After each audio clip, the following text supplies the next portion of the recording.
So this video is about bridling a tricky horse. Now, it is not really about training a horse to not be tricky. It's about a horse that you have that is having trouble with bridling issues and how you can make it better by your approach.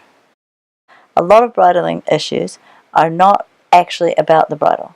They are really about something else, and we're going to explore some of those issues here. First of all, to begin with, it's a good idea to get in next to your horse in a really quiet way.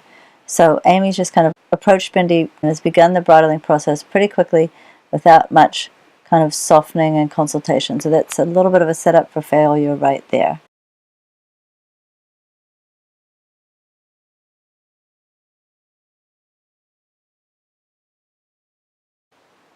Okay, so now she's starting again, and the next common mistake is to try to kind of hold your horse in place. So Amy's bringing Bindi's head down, and then as soon as Bindi relaxes a little bit, she's straight on again. And the problem is that in the time when you're fiddling with the bridle, your horse kind of rebounds off of you. So instead here, I've just started my approach standing in nice and quietly next to her. I'm rubbing Bindi quite a lot. I've brought the bridle up towards her head. When she's moved away from me, I've gently stayed with her, but as soon as she softens, I bring it back down. So basically, if she moves her head up, I've got slight pressure on her, not holding her, but slight pressure while she's up there. As soon as she softens or is still, I'm rubbing and letting her kind of relax and enjoy being with me. I'm bringing that bridle up and down a little bit. Now it's just staying with her, so she can move around a little bit with that, but as long as she's not kind of pulling against me. But the problem is she can't really pull against me because I'm not really holding her. I'm just gently staying with her. When she does soften, I take it away, and you can feel that softening, that relaxation a little bit, and you go, yeah, that's it, no problem.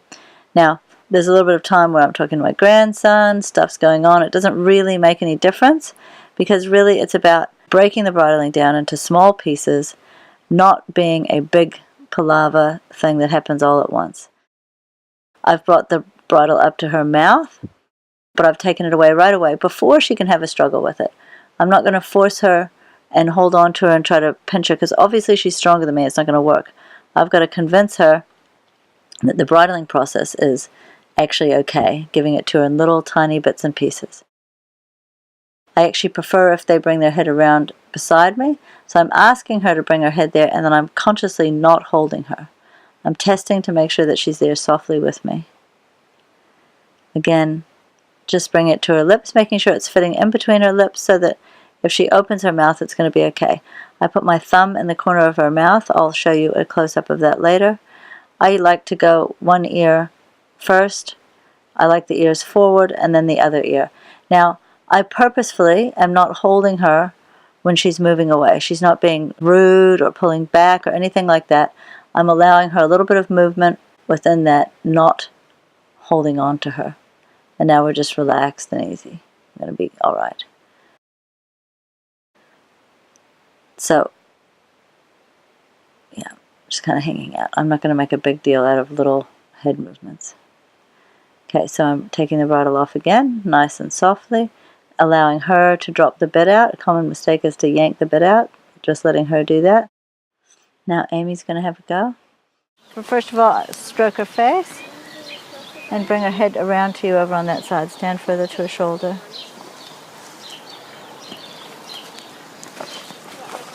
Yep. Bring her head around here. Just put your hand up like that. And use your hand to bring her head. And see how gentle that is? Yep. There. And now don't hold her there. So the key is when she's there, release. There. I think it's because I'm like using my hand to rest on her as well. Oh yeah. Oh yeah, that could be it too. Yeah. So if you do that, it just has to be the softest rest. There you go. Good girl. She'll also know that things are different with you. Yeah. So you'll have to be doubly telling her that things are different now with you. Good. Yeah. So yeah, take your thumb and just wiggle it in there a little tiny bit just to help her open her mouth. It's not a pushing thing, it's just a And then, yep, as it comes in, yeah, there, be like, yep, good. And now, as you know, just support it up there. It doesn't matter how long it takes as long as you support it up there. And then, yeah. that's good. That's better. So if you realize that that's what's going on, and it'll find it habits, easier. Yeah. And for her, she's like, okay, I know what happens. The bridle comes. You know, there's some tension. I fight. Maybe I give in. Just want to do. I'll just do one more time myself, just to reinstate it. I just like to look awkward as much as possible. But sometimes your awkward moments are the times, you know, because they don't need you to be doing something all the time. Yeah. Awkward moments are okay, you know, when you're like fiddling with your rope or whatever. They don't care. I do that basically every time I go to catch her. Yeah. Yeah. I'm confused. She's standing there like, oh, yeah. Good girl. So I'm just bringing it around. Super soft. Good girl. Good girl. Yeah? Yeah? Inviting her to open her mouth, that's it. And this is the only difference that I'm doing here. So I'm holding it up with this left hand, which is good for you. Yeah. Supporting it in her mouth. And then I like to put their ears forward. Because it just looks more comfy to me than back. I don't know if it is. Yeah. Like, it's normally pulling like, it oh, she's got it on. Yeah, get that ears on there fast. That's exactly right. Everyone just like, as soon as the bridle's halfway on, it's like, quick! Success! Yeah. Quick shove it. Yeah, exactly. Good on you. Take my hand and I'll lead you to the promised land. Oh, take my